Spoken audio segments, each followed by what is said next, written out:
നമസ്കാരം. കള്ളന്റെ കയ്യിൽ താക്കോലേൽപ്പിച്ചാൽ എങ്ങനെയുണ്ടാകും? അത് കൃത്യമായി അറിയാൻ ഇനി അധിക നാൾ വേണ്ട. കേരളത്തെ ദൂർത്തുകൊണ്ടില്ലാതാക്കിയ മുഖ്യമന്ത്രി പിണറായി വിജയൻ വിദേശയാത്ര കഴിഞ്ഞ് തിരികെ എത്തിയാൽ അക്കാര്യം കൃത്യമായി വ്യക്തമാകും. അതായത് ബാലഗോപാലിനെ ഇടനിലക്കാരനായി വെച്ച് മതിയായിട്ടാണോ എന്ന കാര്യത്തിൽ ഉറപ്പില്ല എങ്കിൽ പോലും കേരളത്തിന്റെ ധനകാര്യ വകുപ്പ് മുഖ്യമന്ത്രി പിണറായി വിജയൻ വിദേശത്ത് നിന്ന് തിരികെ എത്തിയാൽ ഉടൻ ഏറ്റെടുക്കും എന്ന വിവരങ്ങൾ ഇപ്പോൾ പുറത്തു വരികയാണ്. മുഖ്യമന്ത്രി ഭരിക്കുന്ന വകുപ്പുകൾക്കെതിരെ നിരന്തരം ക്വാറി എഴുതുകയും വകുപ്പുകളുടെ പ്രവർത്തനം അട്ടിമറിക്കുകയും ചെയ്യുന്ന സാഹചര്യത്തിലാണ് ധനവകുപ്പ് പ്രവർത്തനം മുഖ്യമന്ത്രിക്ക് കീഴിലുള്ള പൊതുഭരണ വകുപ്പിന് കീഴിലാക്കാൻ സർക്കാർ തീരുമാനിച്ചിരിക്കുന്നത്. ഇത് മുമ്പേയുള്ള തീരുമാനത്തിന്റെ ഭാഗമാണ്. ധനവകുപ്പിലെ ഫയൽ നീക്ക തട്ടിപ്പുകൾ വെട്ടിക്കുറയ്ക്കണമെന്ന ഉദ്യോഗസ്ഥ ഭരണ പരിഷ്കരണ വകുപ്പിന്റെ റിപ്പോർട്ടിന്റെ അടിസ്ഥാനത്തിലാണ് ഈ പുതിയ നീക്കമെന്നാണ് വിവരം. ധനവകുപ്പിന്റെ സ്വതന്ത്ര അധികാരം എടുത്തുകളഞ്ഞ മുഖ്യമന്ത്രിയുടെ പൊതുഭരണ വകുപ്പിന് കീഴിലെ ഉപവകുപ്പാക്കി മാറ്റാൻ ഉന്നതർ നടത്തിയ ഗൂഢാലോചനയാണ് റിപ്പോർട്ടെന്ന് ധനവകുപ്പ് ഉദ്യോഗസ്ഥർ ആരോപിക്കുന്നു.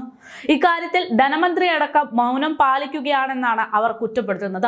കാര്യങ്ങൾ ഇങ്ങനെയൊക്കെ ആയി മാറുകയാണെങ്കിലും ഇതിനൊന്നും ബാലഗോപാൽ ഇതുവരെ പരാതി പറഞ്ഞിട്ടില്ല എന്നത് എന്താണ് ഇവിടെ നടക്കുന്നതെന്ന സംശയം ഉണ്ടാക്കുന്നുണ്ട്. ഇപ്പോൾ വകുപ്പുകൾ ഭരണാനുമതി നൽകുന്ന പദ്ധതികൾക്ക് സാമ്പത്തിക അനുമതി നൽകുന്നത് ധനവകുപ്പാണ്.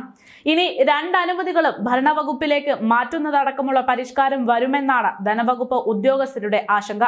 റിപ്പോർട്ടിന് പിന്നിൽ പ്രവർത്തിച്ച പൊതുഭരണ വകുപ്പിൽ 6 സെക്രട്ടറിമാർ മാത്രമേ പാടുള്ളൂ എന്നിരിക്കെ 20 പേരെ വഴിയാധാരമാക്കുമെന്നും അസോസിയേഷൻ ആരോപിക്കുന്നു. ശുപാർശ നടപ്പാക്കിയാൽ ധനവകുപ്പിലെ അനാവശ്യ തസ്തികകൾ വെട്ടിക്കുറയ്ക്കുന്നത് വഴി സ്ഥാനക്കയറ്റ സാധ്യത ഇല്ലാതാക്കുമെന്നതിനാലാണ് എതിർപ്പെന്നാണ് ഉദ്യോഗസ്ഥ ഭരണപരിഷ്കരണ വകുപ്പിന്റെ വിശദീകരണം. സെക്ഷൻ ഓഫീസർക്കും വകുപ്പ് സെക്രട്ടറിക്കും ഇടയിൽ ഫയൽ നോക്കാൻ 2 തട്ടേ പാടുള്ളൂ എന്നാണ് ഭരണപരിഷ്കരണ വകുപ്പിന്റെ റിപ്പോർട്ട്. എന്നാൽ service rules, financial code, treasury code തുടങ്ങിയിട്ടുള്ള 15ഓളം ചട്ടങ്ങൾ എങ്ങനെ തീരുമാനത്തെ സ്വാധീനിക്കുമെന്നുള്ള പരിശോധിച്ച് വേണം ഫയൽ കുറിപ്പെഴുതാനെന്നാണ് ധനവകുപ്പ് ഉദ്യോഗസ്ഥർ പറയുന്നത്.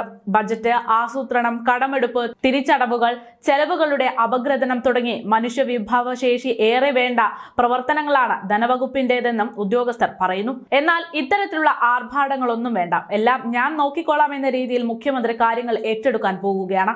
വകുപ്പുകൾക്ക് കൂടുതൽ സ്വാതന്ത്ര്യം അനുവദിക്കാനാണ് നീക്കം എന്നൊക്കെയാണ് സർക്കാർ ഇതുമായി ബന്ധപ്പെട്ട് അവകാശപ്പെടുന്നത്. 22 വർഷങ്ങൾക്ക് ശേഷമാണ് ബൃഹത്തായ മാറ്റത്തിന് സർക്കാർ തയ്യാറെടുക്കുന്നത്. റൂൾസ് ഓഫ് ബിസിനസ്സിലാണ് സർക്കാർ മാറ്റം കൊണ്ടുവന്നിരിക്കുന്നത്. ഇതിന്റെ അടിസ്ഥാനത്തിൽ ഭരണം നിർവഹിക്കുന്നത് മുഖ്യമന്ത്രിയായിരിക്കും. സാധാരണഗതിയിൽ സർക്കാരിന് മുന്നിലെത്തുന്ന ഫയലുകളൊക്കെ ധനകാര്യ വകുപ്പിനാണ് അയക്കാറുള്ളത്. എന്നാൽ ഇനി അത് വേണ്ടിവരില്ല. ധനകാര്യ വകുപ്പ് മുഖ്യന്റെ കീഴിലേക്ക് എത്താൻ പോകുകയാണ്. ഇനി ധനമന്ത്രി എന്നുള്ള ഒരു പ്രശ്നം മുഖ്യമന്ത്രിക്ക് ഉണ്ടാകില്ല. അതുകൊണ്ടാണ് ഞാൻ തുടക്കത്തിലേ പറഞ്ഞത്, കള്ളന്റെ കയ്യിൽ താക്കോലേൽപ്പിച്ചാൽ എങ്ങനെ ഉണ്ടാകുമെന്നത് കാണാൻ ഇനി അധിക നാൾ വേണ്ടിവരില്ല എന്ന്.